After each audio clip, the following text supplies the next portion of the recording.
Hi everyone, Lensman Oz here. Welcome to episode 39 of my Modular Mayhem Let's Play series. So today I'm into the TARDIS, and you can see here I've added an ME connection. Apparently there is an issue when you do fly the TARDIS away, but we'll see how it goes. Pretty much, I'll show you once we get outside.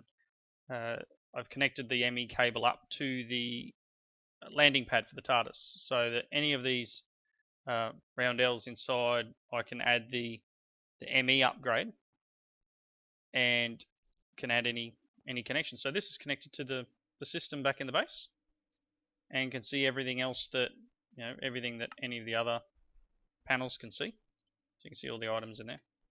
So I put this in here because I've added this room in, and I thought I'd have a little bit of a muck around with Nuclearcraft. Now I know that could be an issue. I'm not sure what would happen if it exploded in here. I don't plan on having one explode, but anything's possible. Anything is possible. So all this is just a large room, I think. I have to, let me just check on here. Big chamber it's called. So it's just a standard room. I just thought I'd throw what was I going to do? I was going to do a fission reactor. So I've got some bits and pieces here. I'm just going to feed the power from it into a tesseract which runs to the mining setup. I'm not sure what else I'm going to do with it yet. I just wanted to give it a go and build one. Got a couple of types of fuel here, and I'll show you what I'm going to end up with in the terms of fuel. So I'm going to do a 3x3 internal of the reactor. So what these things I'm putting down now are fuel cell compartments, and these ones here are reactor casings. So let's just pop this up quickly. Nuclearcraft. So somewhere in here is reactor casings. That one there. So reactor casings are done in the heavy duty workspace. It's a whole bunch of basic plates and some tough alloy ingots. Gets you 16. So basic plates are lead and crushed coal, gets you 2. And tough alloy ingots, sorry. You need this dust smelted, and this dust is universal reactant, a couple of crushed coal, some lead, some silver, some iron. Yeah, so it's a whole bunch of the metals, and that gets you 4. So, and these fuel cell compartments, where are they? They're here. They're a little bit more advanced, but some glass, some more of those tough alloys, some lead plates, and some more of the basic plating. Lead plating is just lead ingots in the manufactory, which I've got set up back in the little tool shop sort of thing. So I've been playing around with it a little bit, and I've come up with what I think is a fairly decent setup. It's nothing amazing, but it gives a good chunk of power, and it's not going to explode. So there's 18 of these fuel cell compartments, and then 9 of these reactor coolers. Now, the way this reactor works is it needs to be covered on all sides, the internal parts. So let's just jump up here. So I'll do the top. Like so. And then just put these on here. I think it's going to work if I just cover the sides like this. Oops.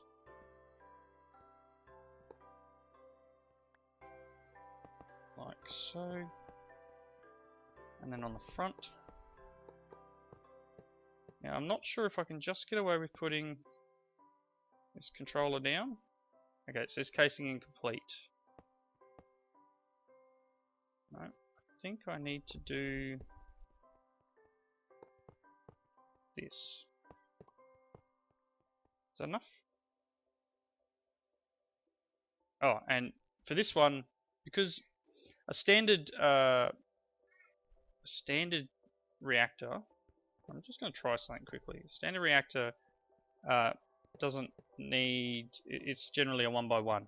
And the only way it'll go to the next level up is if you put in the reactor upgrade, which is this thing here. And that's just reinforced plating with a bunch of redstone. Reinforced plating is this conglomeration here. So you've got to put one of them in. Alright, so that's actually working. So I don't need all the blocks around the outside, so I'll just put them back in the chest for now. So this is the reactor. Now, you see here, it's 3x3x3 reactor. It's now putting out 0 RF, 0 fuel, 0 heat. It's got nothing in it. No fuel to actually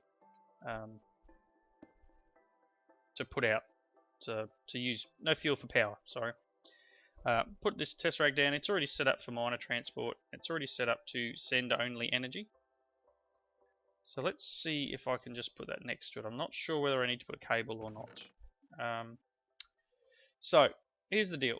This LEU fuel is the stuff that I had set up in the other base, in the floor there. So if you remember, it's that LEU 235 fuel. And that is from uranium 238 and 1235. So uranium 238 I'm getting from the isotope separator when I just throw uranium in, either dust or ingots. Yeah, sorry. So this one here. Yeah, so you get them from the uranium, and I've been turning it into that LEU fuel. So if I put this in, a second, just had something pop up in front of my window, nothing worse. If I put this in here, it adds, what's that, 10 million fuel worth, and those LEU fuel cells put out 600 RF a tick. This thing will work with a lever. So you can see this is quickly using that fuel, and it must be pushing it straight out into that tesseract. So I could probably put a battery in here, and we could go from there. It's, it's slowly building up. Obviously, wherever it's pumping to is now full. So if I turn this off, this will probably empty out. Yep. So that's pushing it out to the miner. So that's going fairly quickly. But yeah, so we can use up this fuel. And then you can see here there's this heat number. The reason I put the reactor coolers in there, the number that's in there at the moment is set up for the next level up of fuel actually. So it's set up for this HEU fuel. You don't want the heat to go up. You would like this to be 0. Any heat can build up. If it gets up full, it will explode, and it does create crevices. I was watching, I forget who I was watching, it was another YouTuber, and they were mucking around and showing you what it can do. And they had the biggest size that you could do, which I think is 17 by 17 by 17. Massive thing. Left a huge crater when it exploded because it filled up with heat like nothing. As soon as you flick the lever, bang, it exploded. So you got to be very careful, and reason enough to just sort of flick the lever on and off. Once you put the fuel in, if you've got the lever off and you put the fuel in, it'll tell you what it will put out here. So before you even turn it on, make sure that this heat level's at a good number. So what I might do, I'm not really worried about that fuel. Let's just break that for the moment. Oops. Helps if I put it in the right spot. Put this back in. So that's empty again. So let's grab that. So that was putting out what, 600 fuel? 600 RF a tick. This is the HEU 235. So it's the next one up. So you've got the LEU, which I think is low enriched uranium or something like that, and this one's highly enriched or whatever. I could look it up, but that would take effort. Okay, so we got here. You can click through any eye. It's got a fair bit of detail here. So you can see here base power is 680 RF a tick. Multiply base power by 4 for a 3x3x3 reactor. You can see here base heat. So if I put this in here, it's still got the 10 million fuel. As you can see, this is putting 2720 RF per tick out. That's a lot of power. And I've actually set it up so that's probably filled up whatever it was pumping to. And it's going flat chat. So I mean, obviously there is more fuels to go, and I haven't really played with them yet. So I just wanted to sort of get one set up and see how it goes, and then so that's now full, and it's dropped down to, what do we got here, 400 RF a tick. So it's just, I guess, slowly trickling out 400 RF a tick into the Tesseract, and I'm guessing the miner at the other end is soaking up that 400 RF a tick and using it to power itself. So you can see when it finishes, it'll spit out a depleted cell here, and these can be put back in the isotope separator, and you can get out some of the stuff that you put in, but this will also put out some plutonium. Plutonium can be used for a next level power amount, so it can be reused. So we'll let this run through. We'll see what this one puts out when it's done. But yeah, I just thought I'd set that up just as another kind of cheap way, I guess, of producing power to run the miner, because I've got tons and tons of uranium. So uranium, we have 10,000 uranium-238, and we have 9,700 small lump of uranium.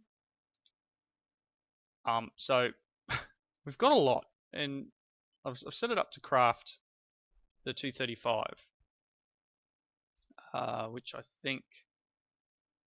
thought I set it to just set up fuel. Yeah, I've programmed it to actually make the HEU fuel. So it'll take some of the uranium that's in here and convert it into these fuel cells. These are the ones that I had already set up in the base. So that's from that other system, which I was manually dumping uranium into. Jeez, that's loud. Happens every now and then when you come back into the overworld from somewhere else, and it just likes to make the noise from the Essential Craft solar charger. So my FPS has tanked. I mean, there's a lot of stuff going on in this world, so it does take a while to load in, which is a little annoying. This is also, I haven't been in the overworld since I loaded up the game this time either, so it's probably having a bit of a struggle. But yeah, so this system under here, which I'd showed in the earlier episode, the one that makes the LEU fuel, this one, and that's what I was using in the reaction chamber thing that I was running the miner off. Again, sorry about the frame rate. So I was running this reaction generator using the LEU. I've since disconnected it underneath, so it no longer runs the miner because its power was 7 FPS. Catch up, computer, catch up. Its power was being run down from here and into this Tesseract here. So I've got another isotope separator right here, which is running out the thorium at the moment. I've got it set up to run the other materials, which, let me see if I can jump up here. So at the moment it is exporting uranium, thorium, lithium, and boron. So they're the materials that I have here that I wasn't really doing anything with. So I figured, why not just chew a bit of power and transmute them, I guess, or separate them out so I can perhaps turn them into a different type of fuel at another point. I have this Tesseract here because I had that on main power out, and I was using that to boost the miner when I needed. I just put a cable in between. But again, since disconnected that to run this this fission or fusion generator. The reactor, the nuclear reactor. We'll go with that. I would like to get into the other type of reactor. So the one I was doing was, so this is the other one here. The fusion reactor is the other one, and it's pretty full on. It requires a bunch of the reaction generators and a bunch of these advanced platings and your small nuclear chambers. But this here, its fuel is a little bit different. If you've seen, there's another fusion reactor that's in, I think, Mechanism. Same sort of deal, where it requires power to start it, and it runs on, where are they in here? These ones here, the deuterium and tritium, and these other gases pretty much. A lot of it can come from water, but it runs on that, not on these more, I guess, solid of the fuels. This is more of a, I don't know, more of a gaseous fuel. I don't know. I don't know my nuclear fusion, so, but I'll get into that in a later episode, I think, just to see how it works. So next thing I'd like to do in the second half of this episode is I'm going to set up a system that Triax was talking about, which was making sure I've always got sand, cobble, sand, stone, glass, etc. And I was going to set up a Cobble Gen and run it through Engineer's Toolbox machines to get the required result. So I'm gonna cut here. I'm gonna go make a few items and work out where I'm gonna put it, and I'll be right back. Alrighty. Firstly, I've got a few items in my inventory. I'll just show you this, what I was talking about with the AE connection underneath the ground here. So you can see here on the landing pad it has the little ME connector thing there. And then I've just got a cable connected up. So anytime the TARDIS lands on here, it should connect to the network. I haven't flown and tested it yet, but it should work. Now, I've decided I'm going to set this up inside the TARDIS. I'm hoping I get better frames in here. Let's see. I should be able to get power anywhere in here. What? Not sure whether to do in this room in case that blows up. I don't think it'll blow up, but you never know, I guess. Okay, so that's finished running, and we've got a depleted HEU 235 fuel now. So they're different. They're different levels of power. I'm going to sort of throw these in here. Just let that run the miner for a bit. I think I might do this over here. Everything's still going great. Guns always got biofuel available. Everything seems to be, or biodiesel I should say. And anything that goes in there is just getting voided. Anything over. So it's not really efficient, but that's alright. So okay, one thing I didn't bring with me is a bucket of lava. That was silly. Don't think I've got any in the ME system. Let's just duck over and have a look. Oh. Okay. No. Alright, so I had two ways of doing this, and I'm sort of guessing a little bit with this. Now I'm going to need a few more bits and pieces. Let's see what else is in my bags. Some of that. Now I've got these here. That's the energy one. So that'll be where we pull our energy from. And what else do I need? I need to get rid of some of the junk that I have, but that's beside the point. Some dye. Alright, so I'm going to set it up inside in the TARDIS here. I'm just going to quickly cut again, and I'll get a few basic things set up. But the idea I'm wondering whether I do a B-space barrel instead. Because I want to hook it to this AE system so it's always accessible. The only reason I was going to do it in here was for lag reasons.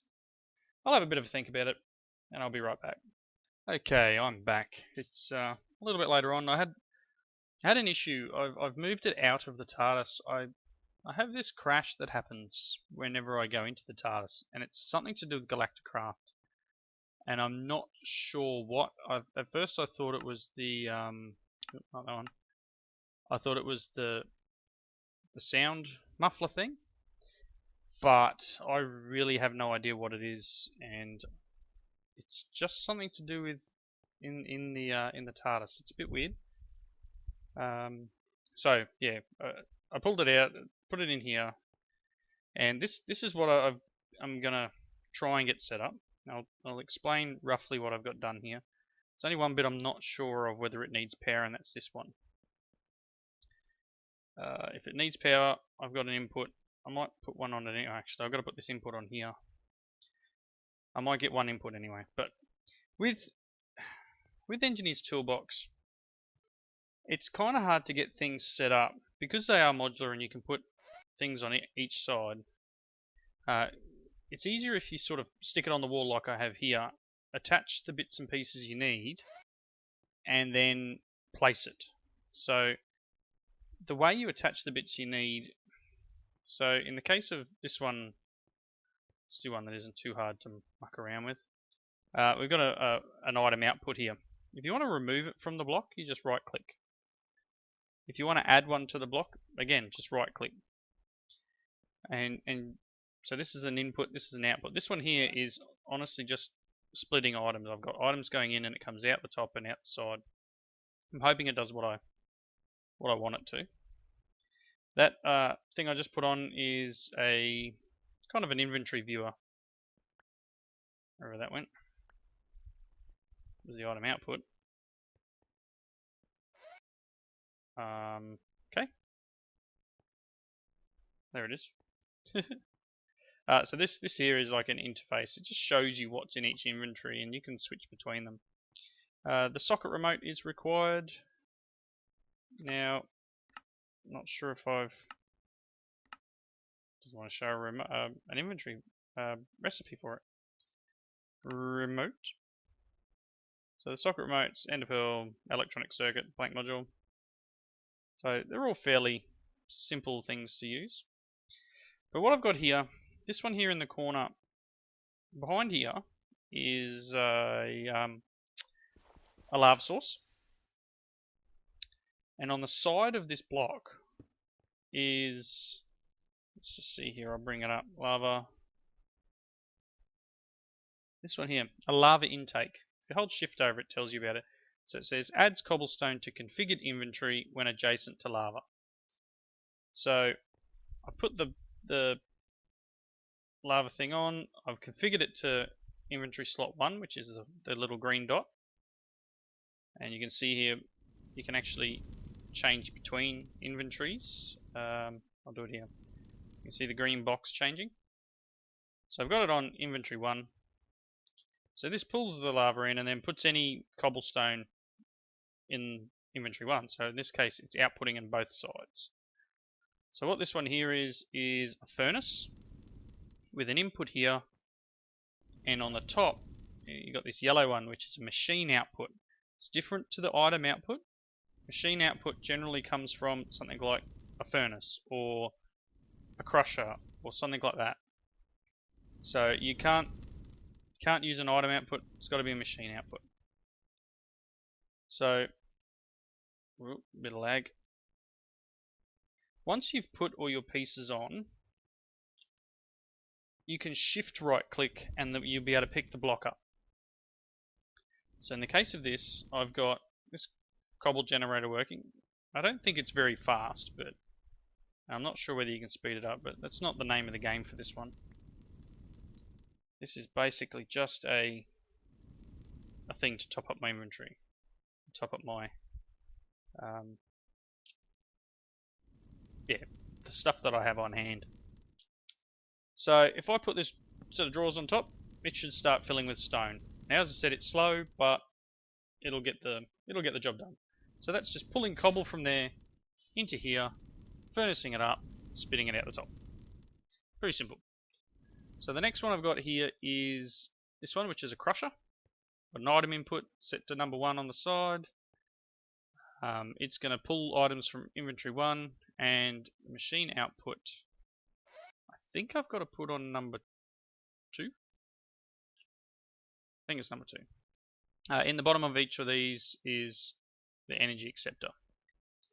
So if I pick him up and put him there, I think he's doing something. You can see through him. That's a bit of a texture bug there. Now, hopefully what this means is if I put this, just for temporary, if I put this down, I'm getting sand. That's excellent. So that is crushing up cobble into sand. So the next thing I want to do is this one here, which is just, as I said before, just a splitter. So items in, items out, these two sides. So if I pick him up, put him down here, we should have sand. You can see the icon of sand on the top. And then I need to convert this to number 1 as well. And we'll get sand out this side. So I can now put this here. And I think it's going to be a very slow process. I didn't want anything massive in the way of barrels. And I will probably divert my sand from the other system into this. I'm just going to tee off here. I'm thinking I'll put a system in to connect these up using one of those, one of the controllers, one of these. Just put a storage bus on it. So last but not least, so that seems to work without power, which is good. That's what I was requiring. So it's working without power, not a problem. The last one I've got is this one here, which is just another furnace. So the idea being, it should, if there's actually sand to pull in, it should pull sand in and furnace it up and then spit it out as glass into this one. So I think probably need to fill the sand barrel up first before that's going to work. But yeah, very basic system giving us stone, sand and glass. And as I said, I'm going to hook it up to the AE system, and these will be first port of calls. So I'll always, as Triax pointed out, I always go to get glass and I don't have any, so this is just one way of doing that. So just duck upstairs and we'll get storage drawers. I think I want a controller. The drawer controller. I wonder if I can make one of these. Just one redstone comparative. For a second there I thought I'd actually wasn't sure if I'd taught the AE system that. That's compacting. So I want one of these. I know I've done the redstone torch.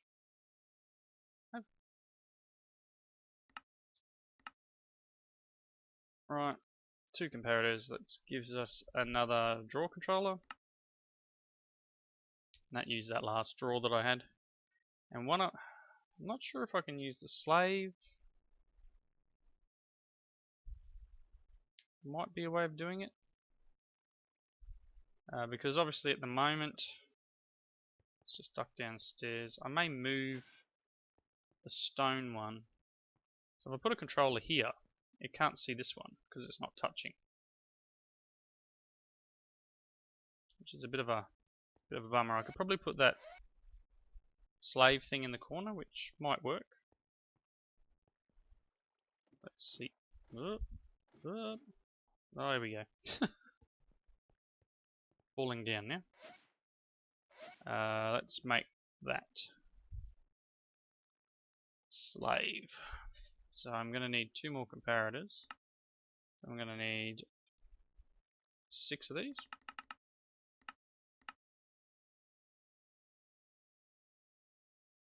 One, two. Oh, I'm going to need what? another drawer, I think. Yep.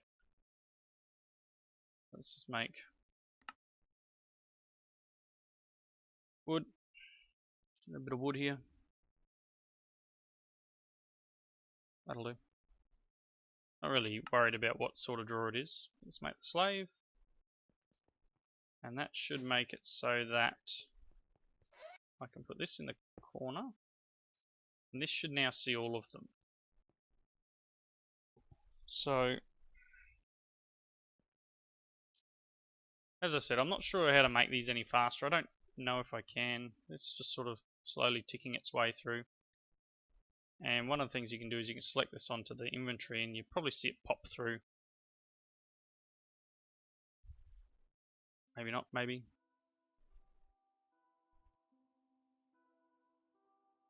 No, it's too quick for it. But yeah, so this is the basic setup. I'm hoping this will work. The only way I can really tell is by taking a sand barrel off the top. But what I want to do is make... Oh, I think I've got the storage bus. Got some cable.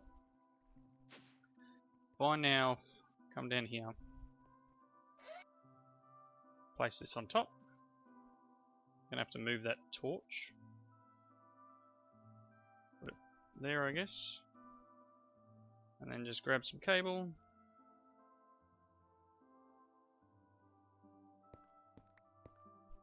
And I'm going to break that there, that in. Right.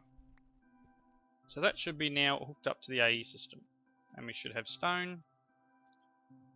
We should have sand. And if I make this priority higher. Priority. Ah! No lithium. Gotta get glass in there. Let's run upstairs quickly. And grab some glass. Not magical fortified glass. Regular glass. Stone can go in, cobble. Okay, regular glass. Let's drop down. Gonna break the cable for a second.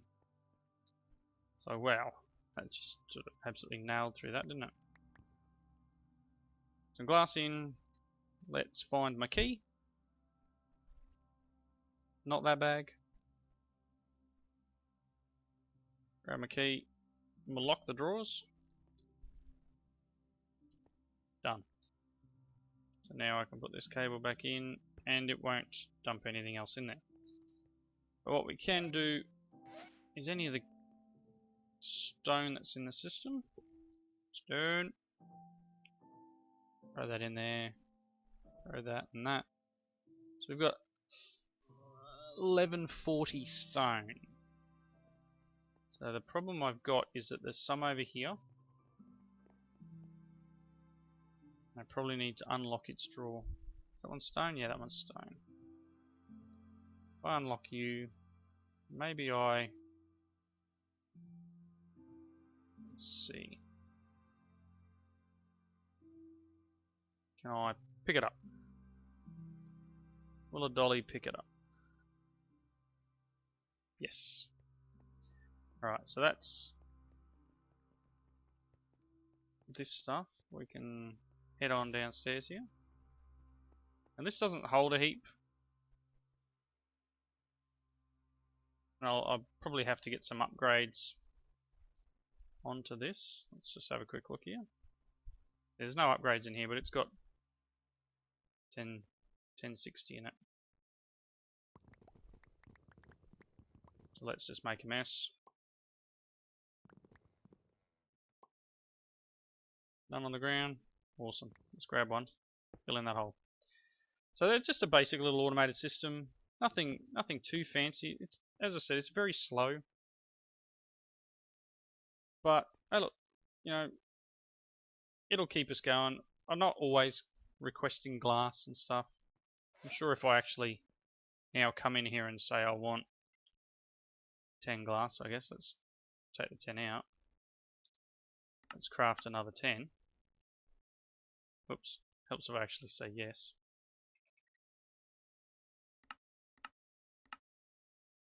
So that should actually craft it. Probably should store it in here. Yeah. As it's... Oh, you gotta love pop-ups on your machine. Right, so as it's crafting, it's actually dumping it into here, which is cool.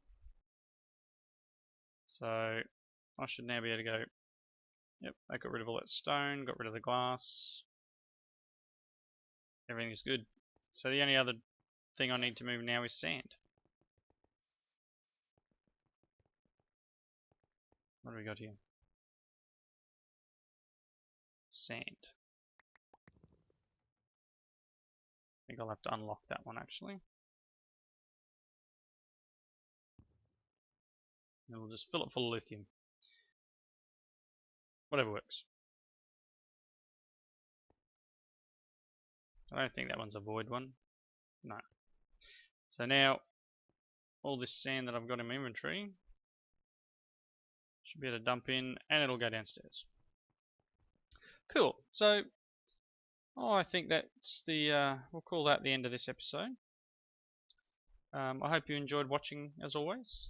Again, comments please. Whack them in the comment section. I know this was a fairly basic sort of setup, but you know, I've never really used Engineer's Toolbox before, and it's fairly compact. As I said, because I haven't used it, I don't know whether I can make it any faster. Perhaps there's some sort of way of making it faster. If not, then it is what it is. So, thank you all for watching, and catch you in the next episode. See you later.